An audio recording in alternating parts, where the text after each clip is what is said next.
we'll put it to you this way, and here's a good definition. We've not offered this before. Action is the dabbling in the specifics of the manifestation.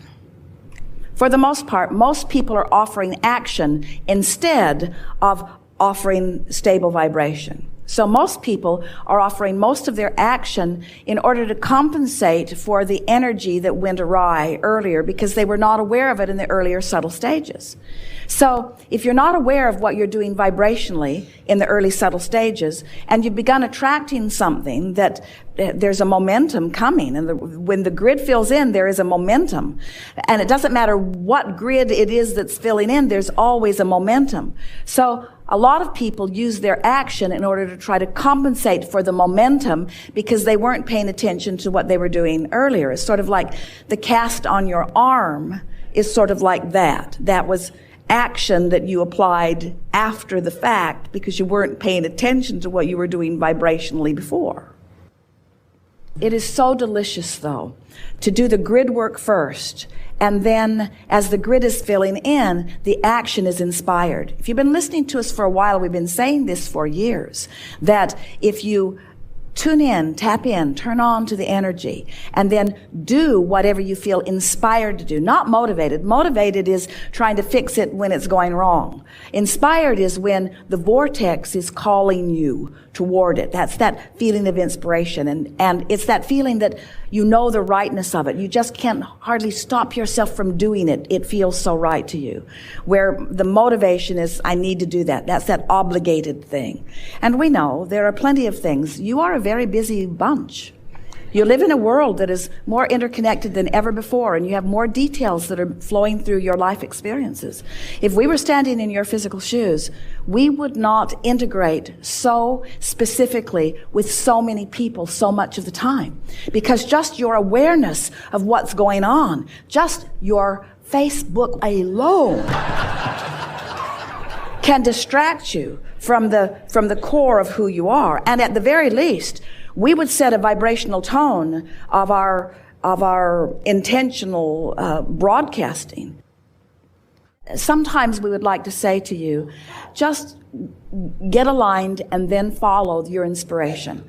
And then people say, so you're saying don't go to work and do not make my bed, do not mow my lawn, do not do any of those things that I feel responsible to do. And we say, well, the thing about that is that when you don't do what you said that you would do, then usually it gets worse. In other words, because not doing something is taking action too. Ooh, not doing it is an action too.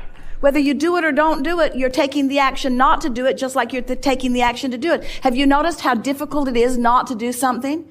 Jerry used to say to Esther, honey, do not pick up that suitcase.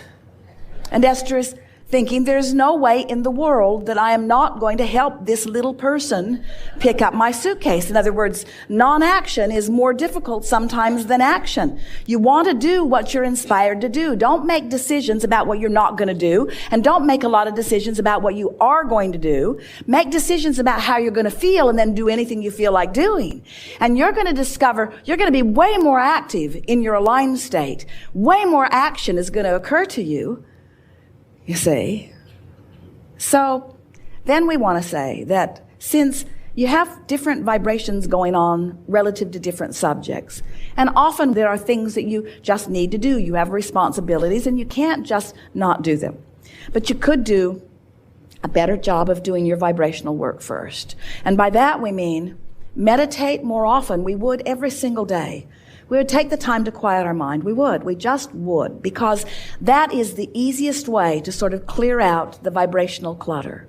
And then we would make lists of positive aspects, and we would make them about things that are really easy to make them about. We would not be trying to create with our positive aspect book. We would be genuinely tuning ourselves to the frequency of what feels good. So we would pick the easiest things in our life that make us always feel good when we think about them, and we would fill the pages of our book with only that.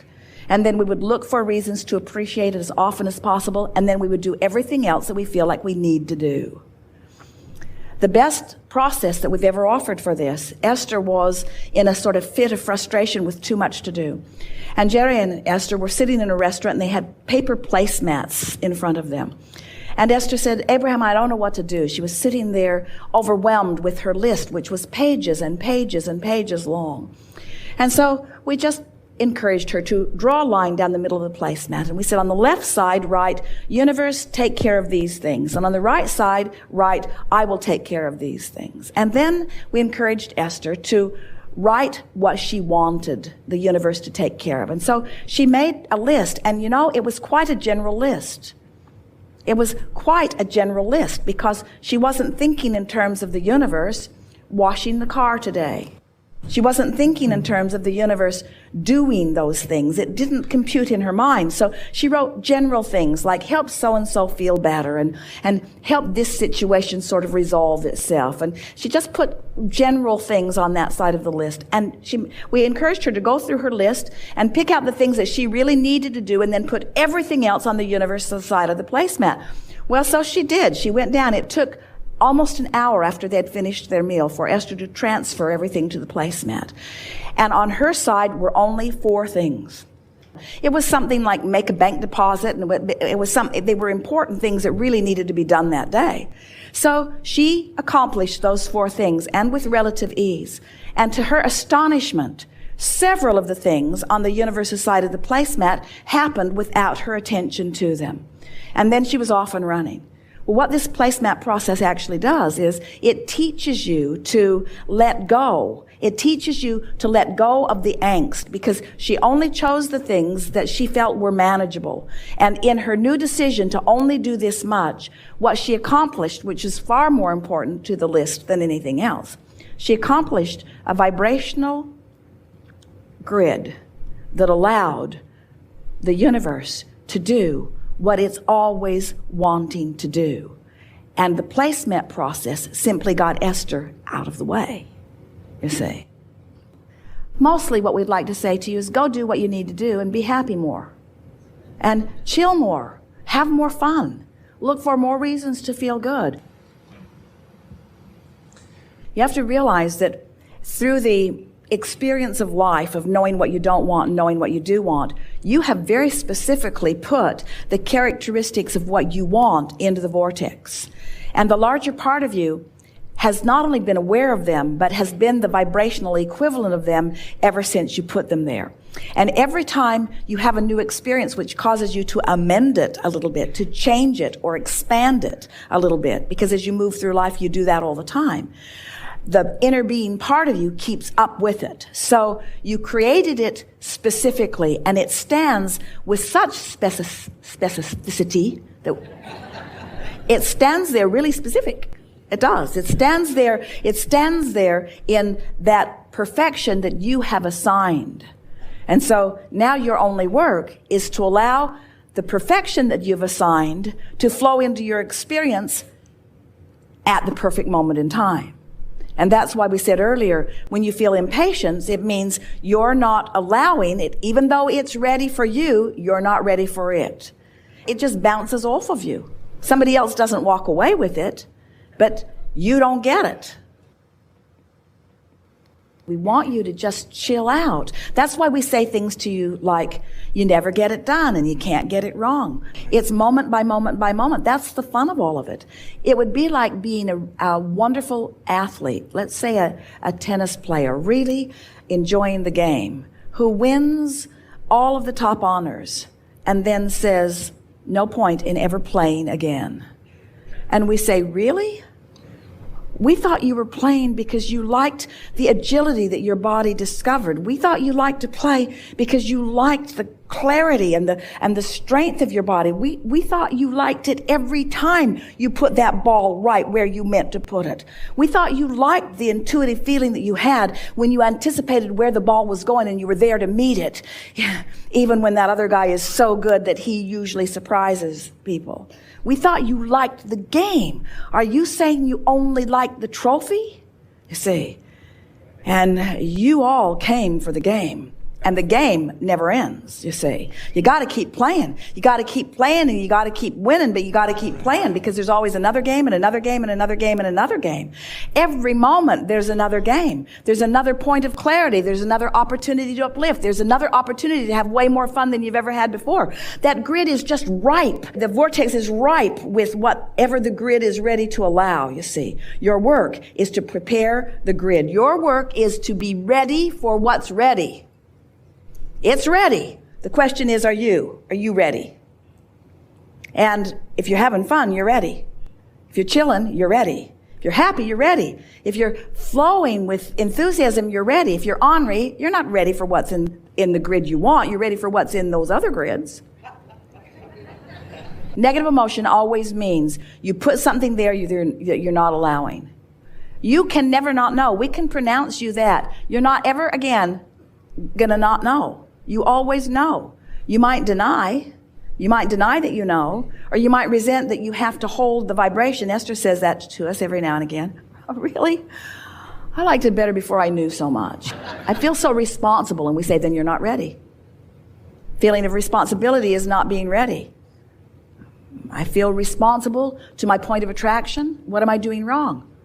Well, you're feeling responsible and self-critical. You can't allow what's in your vortex if you're self-critical. Well, what do I do? How do I learn? How do I be smarter? By going general. I understand the laws of the universe. I believe that I offer a point of attraction. I accept that I've lived a lot of life and that I've put it there. I know enough from what I've heard and felt from Abraham to know that these laws are substantial and consistent. I don't want to ask to be the exception in the universe. I can go with the flow of the laws. I can do that. I want to be happy. I want to be happy, and I'm willing to do whatever it takes to be happy. I'm willing to stop being responsible if it's necessary to being happy. Now, that's interesting. Oh, I'm no longer going to be responsible. My children will starve. Too specific. Too specific. I'm not going to take on more than is mine to take on. I'm not going to try to control the world. I'm not going to try to control what others are thinking or doing. Lighter, lighter, lighter. I'm going to trust that they all have an inner being. I'm going to trust that they will find their way. I'm going to look for my way and trust that others will find theirs. Lighter, lighter, lighter, lighter, lighter. But what if they don't know what to do? Negative emotion. Too specific. Go general. Well, they'll figure it out. Everybody's not ready for this leading edge conversation. And what they're ready for, the universe will deliver to them. They'll be fine. A lot of people wouldn't be happy knowing what I'm talking about here today. It's too leading edge for them. They're not comfortable with this leading edge conversation. They're ready for what they're ready for. And they have an inner being who adores them, who has their back, and all kinds of non-physical energies that are focused with them. We're not supposed to ever get it all figured out. There's always more to figure out, more and more and more. I'm going to use my point of attention right here and now, my point of power, which is where me and me converge. It's where the non-physical inner being me and the physically focused me is where we converge. I'm going to converge right here in this now moment, and I'm going to feel good while I do it. I'm going to feel good. So then you turn on the television and there's something troubling. Turn it off. You keep thinking about it.